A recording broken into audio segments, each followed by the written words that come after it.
Welcome home.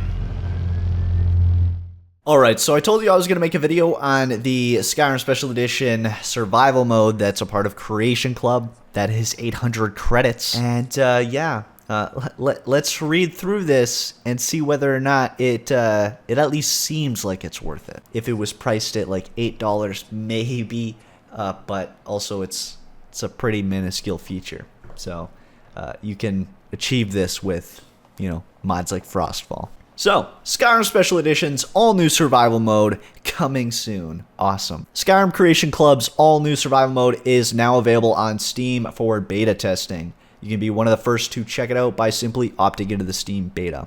PlayStation 4 and Xbox One players will get to experience the survival mode and other creations early next month.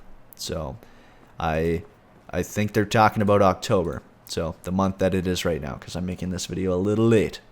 Both PC and console players will get survival mode free for 1 week once it launches on their preferred platform. Awesome. Survival mode adds new gameplay features and challenges to transform Skyrim into a land of unrelenting cold and harsh wilderness. You can check out the map below to see all the treacherous climate zones, plus helpful landmarks that could ensure you survive your journey. So let's go ahead and take a look at this map. You can see we've got all the campfires all over the place, the giant campfires, a bunch of the inns, cooking pots, and then we've got the cool region, the freezing regions, which are all along here, all the white areas, and then we've got the warm regions. So all of these, I'm sure, are going to take into account what armor or clothing you're wearing. For maximum challenge, try survival with legendary difficulty. I think I'll fucking pass, because your legendary difficulty just turns everything into a bullet sponge, or should I say a blade sponge, and turns me into a fucking potato. So, no thanks. Survival mode changes Skyrim in the following ways. Hunger. This is one of the first features. Over time, you will become hungry, which will impact your total stamina, as well as your ability to wield most weapons. As you become hungrier, your total available stamina will decrease, represented by a dark region inside the stamina bar. Eat food to restore your hunger. If you eat enough, you will receive the well-fed bonus. Cooked food restores more hunger than uncooked food. If you eat raw meat, you may contract food poisoning, which can prevent you from receiving health benefits from food until the effect wears off. Hot soups can now be cooked by using fire salts, which restore your cold and also grant a bonus to your warmth rating. So we can see here we've got famish, total stamina is reduced, attacks with weapons are 40% slower, you are 70% less effective with using shields and sneaking. And then we've also got debilitated. Fatigue. Even the most stalwart adventurers will need to rest from time to time. Fatigue decreases your total available magicka, represented by a dark region inside the magicka bar. As you become more fatigued, the effectiveness of potions will begin to decline, and your ability to recover magicka and stamina will begin to suffer. You will need to periodically sleep in a bed in order to restore your fatigue. In survival, the well-rested bonus is no longer granted automatically after sleeping. If you sleep outside, you will not be able to get a restful night's sleep, waking up drained at best.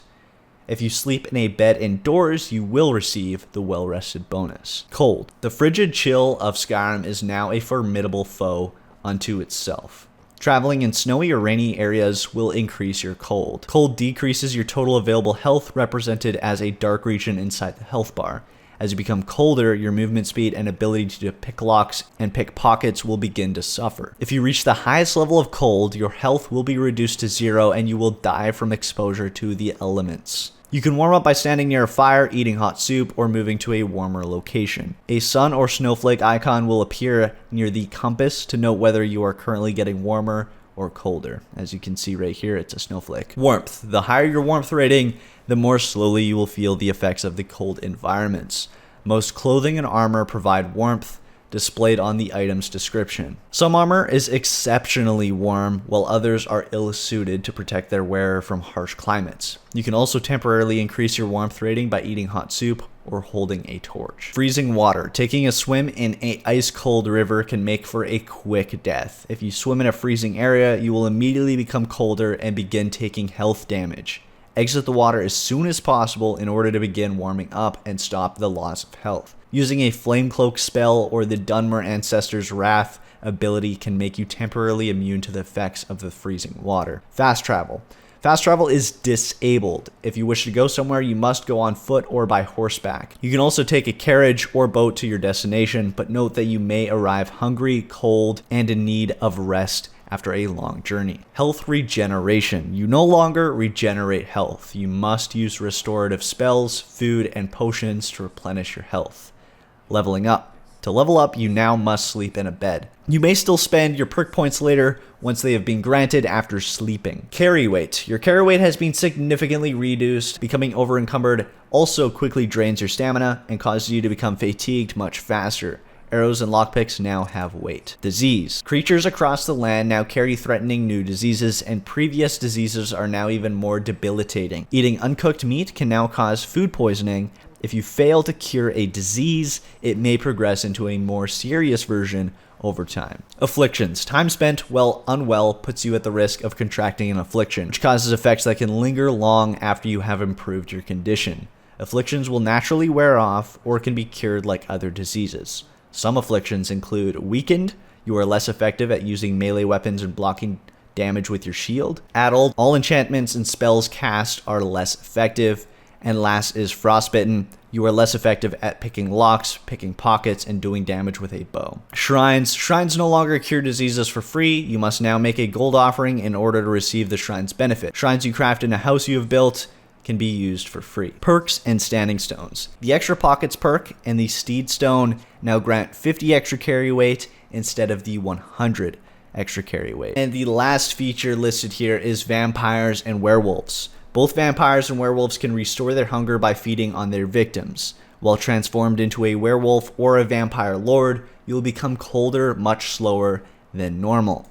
And that is all the features of the all-new survival mode coming to Skyrim Special Edition via the Creation Club for only $15. Now, that may seem like a lot of features slapped into the game, but is it worth $15? I would personally say it isn't. So please do yourself a favor and download it before the free offering expires. See whether or not you think it would be worth $15. If you guys want to see anything else related to the survival mode, honestly, as much as I hate this whole survival mode thing, I'm tempted to do a Skyrim Special Edition survival mode Let's Play. It's something that I've been thinking about doing because I've played hundreds, if not thousands of hours in Skyrim, but I've never actually finished it. I like to play all the side quests whenever I can, and I prefer to do everything in the game before I finish off the main quest.